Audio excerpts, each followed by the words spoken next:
আজকের এমন একটা বিষয় নিয়ে কথা বলতে এসেছি যেটা শুনে অনেকেই আমার কটূক্তি করতে পারে, কিন্তু কি আর করা যাবে। আজকাল ভালো কথা বললে গালাগালি আর খারাপ কথা বললে হাততালি চলতেই থাকে। কিন্তু যদি উদ্দেশ্য আর কাজ সঠিক হয় তবে সব কিছুকে উপেক্ষা করতে কোনো আপত্তি নেই। জানি তো সাথে আছে ভগবান, হবে জয়। নমস্কার দর্শক বন্ধুরা, আমার সহজ কথা মোটিভেশনে সবাইকে জানাই সুস্বাগতম। আমি তোমাদের বন্ধু মৌমিতা। বিশাল বাড়িতে কুকুরের জায়গা হয়, তার যত্ন আত্মীর কোনো ত্রুটি হয় না, কিন্তু ওই বাড়ির একটা ছোট্ট কোণায় একটু জায়গা হয় না জন্মদাতা বাবা মায়ের, যারা জীবনের সর্বস্ব দিয়ে সন্তানকে বড় করে তোলে, সমস্ত কষ্ট হাসি মুখে মেনে নেয় সন্তানের ভালোর জন্য। সেই সন্তানের বাড়িতে কুকুরের জায়গা হয়, কিন্তু বাবা মায়ের জায়গা হয় না। কি অদ্ভুত সমাজ! বাবা মায়ের কোনো কথাই তাদের সহ্য হয় না, সব কথাই যেন বিষের মতো লাগে। দিনান্তে বাবা মাকে একবার খেতে দিতে যারা কুণ্ঠাবোধ করে তারাই এবার বড় বড় কথা বলে।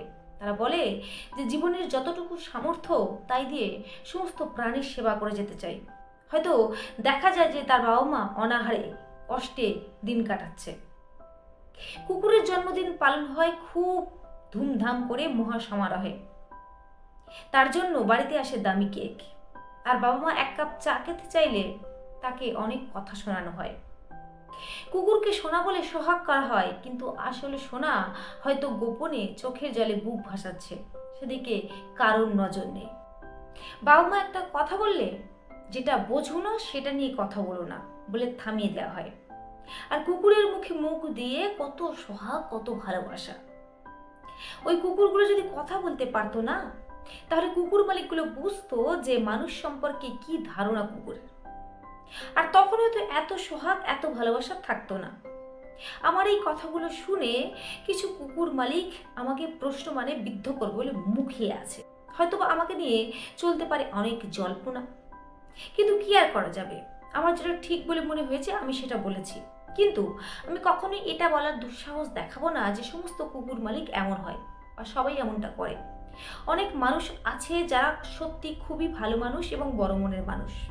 তারা তাদের বাবা মাকে দেবতার আসনে বসিয়ে রেখেছে, অথচ প্রত্যেক প্রাণীর প্রতি তাদের অগাধ আর নিখাদ ভালোবাসা। তাদের কাছে আমি ক্ষমা প্রার্থী, তবে অত্যন্ত দুঃখের সাথে জানাই যে এই কথাগুলো সবাইকে উদ্দেশ্য করে বলা নয়। এই কথাগুলো বিশেষ কিছু মানুষকে উদ্দেশ্য করে বলা। তবে আমি একটা কথাই বলতে চাই যে প্রত্যেক প্রাণীকে ভালোবাসা এটা আমাদের মানুষ হিসাবে নৈতিক কর্তব্য। তবে তার সাথে এমন কোনো কাজ করা উচিত নয় যেটাতে অন্য কেউ কষ্ট পায়, নিজের বাবা মা কষ্ট পায়। সেদিকে একটু নজর রাখা খুবই দরকার।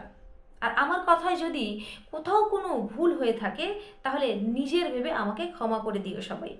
তো আজকের ভিডিও এই পর্যন্ত, ফিরে আসছি নতুন কোনো ভিডিও। ততক্ষণ নিজের খেয়াল রাখো, সুস্থ থাকার, ভালো থাকো। নমস্কার।